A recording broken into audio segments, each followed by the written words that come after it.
Parmesan 6-6 wide. Brilliant.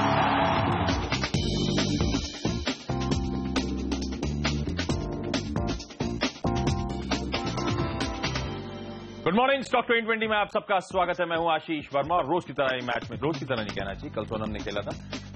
मेरे साथ ही match आज नीरज वाजपेयी खेल रहे हैं। नीरज जी हाय, गुड मॉर्निंग। क्विकली देख लेते हैं किस तरह की पिच पे ये मैच होने वाला है। अमेरिकन मार्केट्स में हल्की कमजोरी, 1/3% तक का दबाव था। क्यों? कच्चा तेल स्लाइड हुआ तो एनर्जी स्टॉक्स कमजोर थे। फेड में जेनेट येलेन ने टेस्टिमनी जो आई है, टेस्टिमनी मतलब उन्होंने जो बयान दिया है उसमें उन्होंने कहा है कि दिसंबर रेट हाइक की पॉसिबिलिटी अभी भी है। तो हम नर्वस तो वैसे ही थे कि ब्याज दरें शायद जल्द बढ़ेंगी यूएस में। नर्वसनेस का एक और कारण था, इसलिए दबाव था। यूरोप में मिला जुला रुझान था।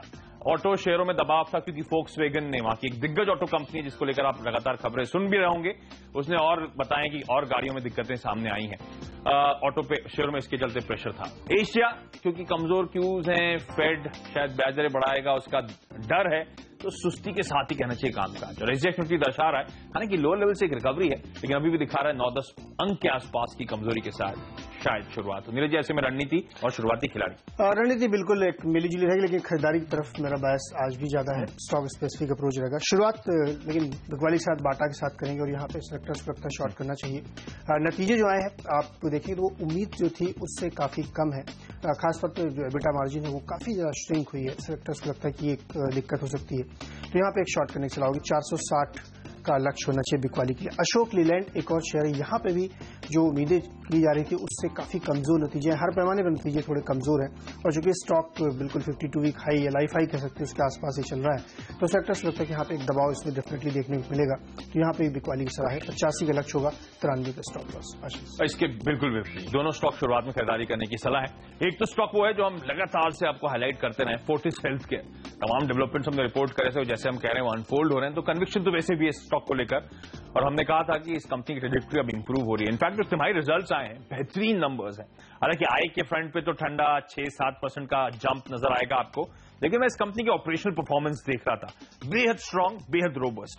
इबीटा 400% उछाल, 14 करोड़ का 71 करोड़ पे पहुंचा है। इबीटा मार्जिन 520 बेसिस पॉइंट उछले हैं। 58 करोड़ का लॉस इसी तिमाही में बीते साल इस कंपनी ने करा था। इस बार 34-35 करोड़ रुपए का मुनाफा है।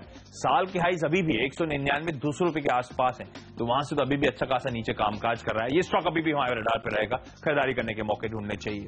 नेवली लिग्नाइट दूसरा काउंटर जिसमें एक्सपर्ट्स मानते खरीदारी करें। आपको याद होगा ये स्टॉक हमने तब रिकमेंड कर रहा था जब हमने कहा था कि हमें लगता है 2015 में power company surprise spring up कर सकती हैं, उसमें कुछ अच्छी बैलेंस शीट वाली कंपनीज, उनमें से एक नेवली लिग्नाइट थी। बेहतरीन नंबर्स इस कंपनी ने कल घोषणा दी है। ऑपरेशनल परफॉर्मेंस बेहतर, बहुत स्ट्रांग हुई है। खासतौर पे कमिश्निंग जो नए एसेट्स की हुई है उसका भरपूर फायदा इस कंपनी को मिला है। बिक्री में 22% का उछाल, इबीटा 77% ऊपर, इबीटा मार्जिन में 1100 बेसिस पॉइंट का सुधार, 24.5 का 35.5 हो चुका है।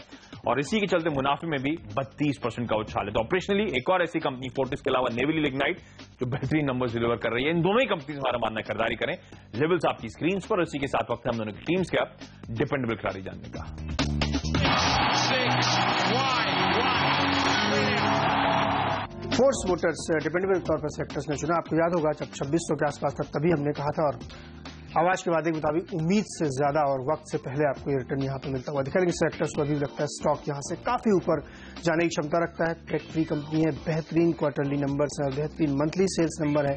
चेन्नई में एक नया प्लांट लग चुका है BMW के लिए। और सेक्टर्स को लगता है कि जो लग्जरी सेगमेंट की कारें हैं वहां पर डिमांड बिल्कुल स्लो डाउन होती नहीं है। सेक्टर्स को लगता है यहाँ पे एक बेस्ट पिक है आपके लिए, पोर्टफोलियो इन्वेस्टमेंट के लिए भी है और ट्रेडिंग के लिए भी। 3460 का लक्ष्य लेते हुए यहाँ पे खरीदारी करें।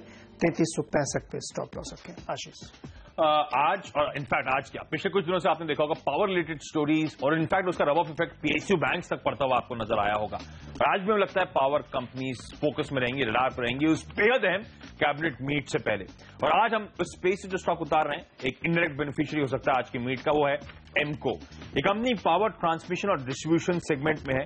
ट्रांसफॉर्मर्स, एनर्जी मीटरिंग का सेगमेंट जो है, सब स्टेशन, ट्रांसमिशन टावर्स और लाइन, ये सब इरेक्ट करने का इस कंपनी का काम है। इस स्टॉक के हाईज और लोज इस साल के बता दूं आपको, 48 रुपए का हाई था, 20-21 रुपए के आसपास के लोज थे। तो अपने साल के लोज पे अपने हाई से ऑलमोस्ट 50% से ज्यादा नीचे इस समय एमको का स्टॉक आपको कामकाज करता हुआ नजर आएगा। इस कंपनी का कल का क्लोजिंग मार्केट कैप में देख रहा था 150 करोड़ रुपए का है।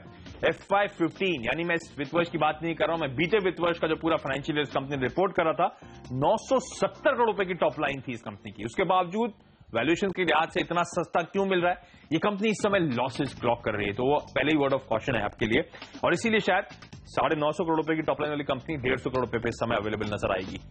डेट या फिर जो ब्याज पर खर्च है वो सबसे बड़ा रीजन है इस कंपनी के लॉसेस का। इनफैक्ट मैं पढ़ रहा था, इस कंपनी ने इन्वेस्टमेंट्स और लोन्स दिए थे अपनी एक होली ओन्ड सब्सिडी एमको पावर को। इनफैक्ट 100 करोड़ रुपए के आसपास के वो लोन्स और इन्वेस्टमेंट्स थे, ताकि छत्तीसगढ़ और ओडिशा में जेवीज के जरिए ये पावर प्रोजेक्ट्स खड़ा करना चाहती थी। उस पर काम टेम्पररी सस्पेंड कर दिया गया था, रोक दिया गया था, क्योंकि ऑब्वियसली अनफेवरेबल इकोनॉमिक सिनेरियो था, यानी कि मैक्रो एनवायरमेंट कंड्यूसिव नहीं था और अनिश्चितताएं बनी हुई थी वातावरण में। इसीलिए मैंने कहा आज की पावर मीटिंग बड़ी इंपॉर्टेंट होगी कई सारी कंपनीज के भविष्य के लिहाज से। इनफैक्ट इस कंपनी की एक और दिक्कत है, कुछ रिकवरीज, कुछ ड्यूज अभी भी आना बाकी है, और इसीलिए अभी आप देख रहे हैं बॉटम लाइन पे स्ट्रेस नजर आएगा आपको। प्रमोटर्स इस कंपनी में 45 से 46% होल्ड करते हैं। डीआईआईज अभी भी इस कंपनी में 5% से ज्यादा का स्टेक ओन करते हैं। तो कहीं ना कहीं उम्मीद है तमाम घरेलू संस्थागत निवेशकों के हालात इंप्रूव होंगे। हमें लगता है आज इस कंपनी को रडार पे रखें फिलहाल ट्रेडिंग के लिहाज से, लेकिन अगर बॉटम लाइन परफॉर्मेंस यानी कि मुनाफे में आती हुई नजर आती है कंपनी, तो इस कंपनी को फिर आप कन्विक्शन के साथ खरीदारी करें। इस समय ट्रेडिंग की बायसनेस 25-26 तक के लेवल्स तक अप्रोच करें। छोटा सा ब्रेक, उसके बाद हम दोनों की टीम्स के मिडिल ऑर्डर के खिलाड़ियों पर फोकस।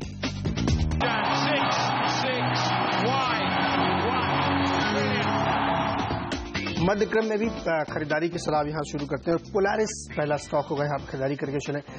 काफी दिनों से चर्चा चल रही है कि अपनी एक सब्सिडी में प्रमोटर एग्जिट लेगा। अब उम्मीद देखी जा रही है कि शायद आज इसका ऐलान हो जाए, तो हमें लगता है नजर पर रखिए, अच्छी खासी तेजी बन सकती है। 217-218 के ट्रेडिंग टारगेट साथ इसमें खरीदारी करके चले।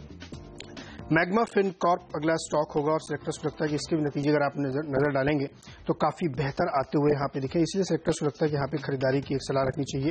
प्रॉफिट में 15% का उछाल आया है और इनकम में 7% का उछाल आई। 100 रुपए के लक्ष्य के साथ इसमें खरीदारी करें। टीवीएस इलेक्ट्रॉनिक्स एक और स्टॉक है जहां खरीदारी काफी बेहतरीन नंबर है। प्रॉफिट में अगर आप देखेंगे तो 33% की शानदार उछाल देखने को मिली है। वहीं कुल आय भी 69 करोड़ के मुकाबले 200 करोड़ के आसपास स्टॉक की। तो आपको ध्यान होगा कल भी हमने आपको नील कवर लिया, इस टाइप के तमाम सारे स्टॉक जो बेहतरीन रिजल्ट हैं। उम्मीद रखनी चाहिए कि ये स्टॉक भी आपको रॉकेट बन दिखाएगा। 103-110 तक के लक्ष्य इसमें आसानी से हासिल होते हुए यहाँ देखेंगे। आज दिवाली का समय है, ध्यान रखें रॉकेट बन के दिखाने वाला है, तो दिवाली फरवर पूरा लौट चुका है स्टॉक 2020 में। इरोस इंटरनेशनल पहला स्टॉक है। हम कई सारे स्टॉक्स ऐसे हाईलाइट करते हैं जहां पे हमें लगता है निबलिंग, हल्की खरीदारी करने के मौके हैं। शायद ये काउंटर भी उसी स्तरों के आसपास है जहां पे बड़े अट्रैक्टिव लेवल्स नजर आते हैं, पर कंसर्न्स अभी भी वेक कर रही हैं, तो इसलिए कॉशियस रहना है, इसलिए एग्रेसिवली बाइंग ना करें, हल्की खरीदारी करके चलें। ये स्टॉक अपने 645 के हाई से 60% नीचे आ चुका है इस रिसेंट की बुरी खबरों के दौर में। कल आपको याद होगा यहाँ पे स्टेबिलिटी आई, इनफैक्ट 6-7% का उछाल आया था। मैं पढ़ भी रहा था कुछ बड़े इंटरनेशनल अपॉर्चुनिटीज फंड ने 5-5.25 लाख शेयर यहाँ पे खरीदारी भी करी है। तो शायद इन लेवल्स के आसपास वो जोन आ चुका है जब बड़े फंड्स भी पैसा डालने को तैयार हैं इस कंपनी में।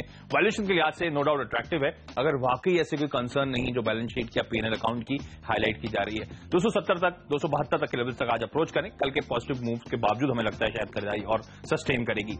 मैकडॉवेल होल्डिंग्स इंटरेस्टिंग है, आप वैसे ही रडार पे देख रहे हैं तमाम लिकर कंपनीज में जबरदस्त उछाल है।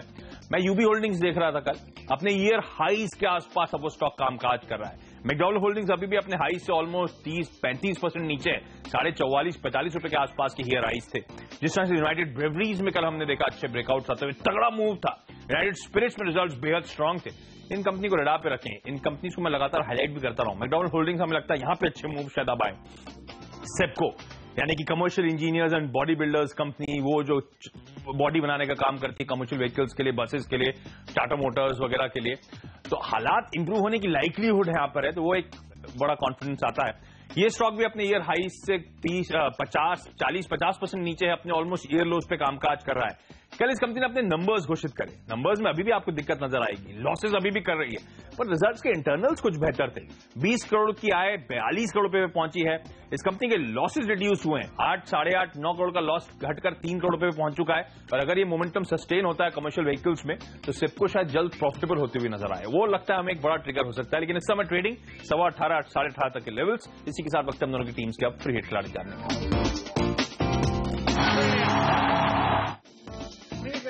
स्टॉक चुना है जो आउट परफॉर्मर रहा है, एवरेडी, और सेक्टर्स ने इसको खरीदारी के लिए चुना है। 50% से ज्यादा ड्राई सेल मार्केट शेयर है और सेक्टर्स को लगता है कि ये आज आपको रखना चाहिए। वजह यह है इसकी कि सरकार ने एंटी डंपिंग ड्यूटी लगाने का फैसला करने वाली है और उस वजह यह है कि वियतनाम और चाइना से भारी मात्रा में ड्राई सेल की डंपिंग यहां पे हो रही है, सरकार उसको लगाने जा रही है। जो ड्राई सेल मैन्युफैक्चरर्स हैं उन्होंने बाकायदा इसकी अपनी एप्लीकेशन, अपनी शिकायत दर्ज करा दी। आपको याद होगा सरकार ने अब तक जितने भी इस तरीके के बयान दिए थे, चाहे वो स्टील में हो, एडिबल ऑयल में हो या HRC में हो, सब में वो सारे फैसले आपको आते हुए दिखे। सेक्टर्स को लगता है कि स्ट्रांगली है कि 1 या 2 दिन में, आज या कल में आपको ये एंटी डंपिंग ड्यूटी का फैसला आता हुआ दिखेगा। इसी वजह से हमें लगता है कि एवरेडी आज एक बेहतरीन परफॉर्मेंस दिखाएगा।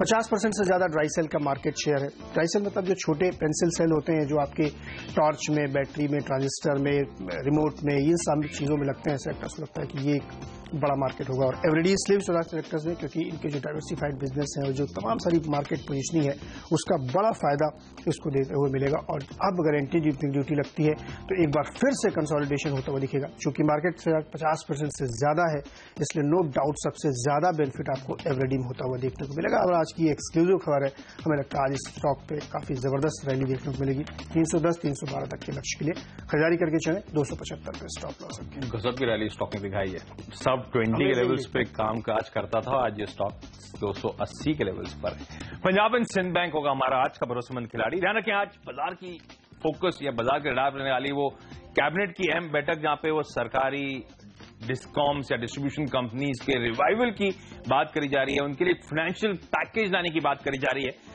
जैसे नीरज शाह सुबह में बात भी कर रहा था, या एक्सपेक्टेड है कि बाजार बंद होने के बाद शाम को मेरे ख्याल से 5 बजे के बाद ही कैबिनेट मीटिंग शेड्यूल्ड है।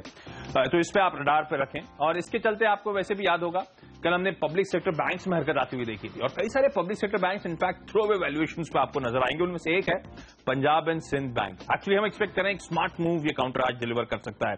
सरकारी है, प्रमोटेड बैंक, सरकार प्रमोटेड द्वारा बैंक है, तो बेहतरीन क्वालिटी पेडिग्री तो है ही है। हमें लगता है स्टॉक रिएक्शन भी बड़ा स्ट्रांग होगा। हम वैसे भी डीप डिस्काउंटेड वैल्यू पॉकेट्स को हंट करने की कोशिश कर रहे हैं, उनमें हमें लगता है कि पंजाब एंड सिंध बैंक एक काउंटर हो सकता है। PFC REC में इस डिस्कॉम कैबिनेट मीट से पहले आपने तगड़ा मोमेंटम आता हुआ देखा। कई सारे दिग्गज सरकारी कंपनीज बैंक्स में हमने देखा कल खरीदारी आती हुई। Punjab and Sind bank value क्यों नजर आती है मैं आपको ये बताता हूं। ये कंपनी थ्रो अवे वैल्यूएशंस पे इसलिए नजर आती है क्योंकि आज से 2 साल पहले देश का सबसे बड़ा इंस्टीट्यूशनल इन्वेस्टर LIC ने यहाँ पे 5% स्टेक 85 के लेवल पर उठाया था। इनफैक्ट पिछले साल सितंबर में 7.5% और स्टेक LIC को मिला 56 रुपए पर शेयर पे, यानी कि कुल मिलाकर LIC ने 180 करोड़ रुपए निवेश करे। औसत प्राइस उसका है 70 रुपए के आसपास का और स्टॉक 40 रुपए से नीचे आपको कामकाज करता हुआ नजर आएगा। तो उस लिहाज से हिडन जेम आपको नजर आएगा। ऐसी चुनिंदा कंपनीज होंगी जिसमें LIC का इन्वेस्टमेंट के बाद इतनी तगड़ी पिटाई हो चुकी है और कन्विक्शन LIC का अभी भी बना हुआ है। इस कंपनी का IPO 2010 में आया था, 51 टाइम सब्सक्राइब हुआ था, 120 रुपए की इशू प्राइस थी, तब हाथों हाथ लोगों ने लिया था और आज ये 117 की बुक वैल्यू कमांड करता है और स्टॉक 38-39 के लेवल्स पर है। इसलिए मैंने कहा सस्ता नजर आता है। हालांकि ध्यान रखें एनवायरमेंट कंड्यूसिव नहीं है, ये तमाम सरकारी बैंक दिक्कतें झेल रहे हैं, लेकिन जिस तरह से एनवायरमेंट बदल रहा है, सरकार के कैपिटल इन्फ्यूजन की बातें आ रही हैं, जिस तरह से रेट साइकिल अब बदलती हुई नजर आ रही है, सरकार इस कंपनी इस बैंक में 79% और इंस्टीट्यूशंस 11% ओन करते हैं, तो फ्लोट कम है, तो शायद मूव भी उतना ही स्ट्रांग आता हुआ नजर आए।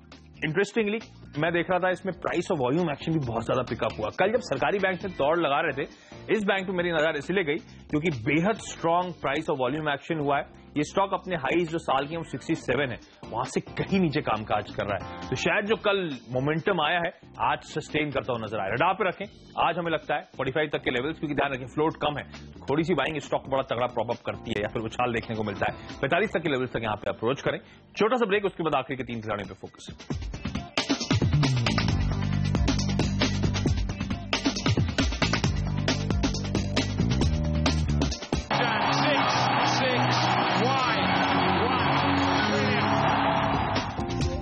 आखिर में बिकवाली के शेयर, पहला शेयर होगा ICICI बैंक और यहाँ पे शॉर्ट करने की सलाह सिलेक्टर दे रहे हैं। उनको लगता है इसमें दिक्कतें हैं। एक लेटेस्ट खबर यह है कि जो SR ग्रुप को बड़ा इन्होंने लोन दे रखा है, अब ये वापस मांग रहे हैं क्योंकि SR ग्रुप की हालत काफी ज्यादा खराब हो रही है और रिकवरी की उम्मीद मुश्किल है, तो रशियन बैंक को बेचने की कोशिश चल रही है। 265 के लक्ष्य के साथ बिकवाली करें। केनरा बैंक अगला स्टॉक होगा, यहाँ पे भी शॉर्ट करके चलना चाहिए।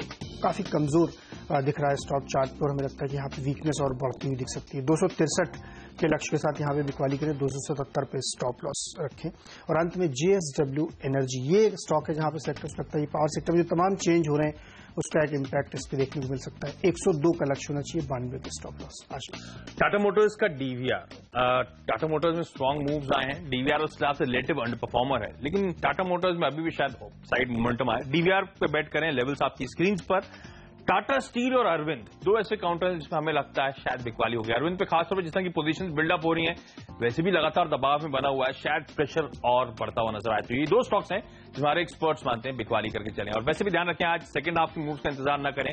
प्रॉफिटेबल पोजीशंस हो तो 12-1 बजे के आसपास चाहें तो एग्जिट कर सकते हैं। चलिए क्विकली मेरी 10 की टीम देख लीजिए, आपकी स्क्रीन पर आएगी। ज्यादातर फोकस खरीदारी पर हमने करा है। सबसे पहले यहाँ पे फोर्टिस हेल्थकेयर और नेवली लिग्नाइट, ऐसे दो रिजल्ट जहां पे हमें लगता है ऑपरेशनली बेहद स्ट्रांग परफॉर्मेंस से खरीदारी करके चलें। एम को तमाम दिक्कतें हैं, लेकिन जिस तरह से पावर सेक्टर के रिवाइवल की बात करी जा रही है, अगर वाकई होता है तो बड़ा अट्रैक्टिवली पॉइस नजर आएगी आपको ये कंपनी। लेकिन ट्रेडिंग के लिहाज से इस समय उतरे एरोस इंटरनेशनल तगड़ी पिटाई के बाद हमें लगता है अब शायद खरीदारी करने के मौके दे रहा है। मैकडॉवेल होल्डिंग्स, जिस तरह से लिकर कंपनीज में अच्छे मूव्स आ रहे हैं, यूबी होल्डिंग्स में अच्छे मूव्स आए, इस काउंटर को अडॉप्ट रखना चाहिए। सेप्को दिक्कतें लगातार कम होती हुई नजर आ रही हैं, हमें लगता है शायद यहां पे अच्छा ट्रेडिंग पॉप देखने को मिलेगा। पंजाब एंड सिंध बैंक, सरकारी बैंक्स कल हरकत में थे, यहां पे बड़ा तगड़ा प्राइस और वॉल्यूम एक्शन आता हुआ नजर आया था। होपफुल है हम वो मोमेंटम सस्टेन होता हुआ नजर आएगा, क्योंकि कई सारे रीजन जो हमने हाईलाइट किए हैं। टाटा मोटर्स का डीवीआर, कल हमने टाटा मोटर्स जिस तरह की उछाल देखी थी, अभी भी लगता है वो स्टॉक अच्छे मूव दिखाएगा, लेकिन आज हम डीवीआर पे बेट करना चाहेंगे। अरविंद और टाटा स्टील दो बिकवाली करने की सलाह। मेरी टीम पे आप नजर डालेंगे तो यहाँ पे बाटा और अशोक लीलैंड कमजोर नतीजों के बाद यहाँ पे शॉर्ट करने की सलाह होगी। वहीं पे एक वैल्यू पिक और ट्रेडिंग पिक के लिहाज से फोर्स मोटर्स में खरीदारी करनी चाहिए। 2600 से लगातार सेलेक्टर्स आपको रिकमेंड कर रहे हैं। पोलारिस में प्रोमोटर स्टेक बेचने की खबरें हैं, इसलिए यहाँ पे खरीदारी सलाह होगी। टीवीएस इलेक्ट्रॉनिक्स और मैग्मा फिनकॉर्प बेहतरीन नतीजों की वजह से यहाँ पे सेलेक्टर्स लगता है खरीदारी करनी चाहिए। Eveready industries dry cell battery पे एंटी डंपिंग ड्यूटी लगने वाली है, सेलेक्टर्स को लगता है इस खबर के चलते जबरदस्त तेजी देखने को मिली, क्योंकि ये खबर मार्केट बंद होने के बाद आई, तो इम्पैक्ट इस समय आपको दिखेगा। वहीं पे आपको आईसीआईसीआई बैंक और केनरा बैंक, ये दो स्टॉक होंगे जहां पे आपको शॉर्ट करके चलना चाहिए, और जेएसडब्ल्यू एनर्जी होगी जहां पे आपको खरीदारी करके चलना चाहिए। और इसी के साथ आशीष और मुझे इजाजत दीजिए, लेकिन आप कहीं मत जाइए, क्योंकि ब्रेक के तुरंत बाद लेके आ रहे हैं मार्केट काउंटडाउन। तमाम सारी खबरें और ट्रेडिंग स्ट्रेटजी आपको बताएंगे, और सीएनबीसी बाजार को होगा मॉर्निंग टिकट। नमस्कार।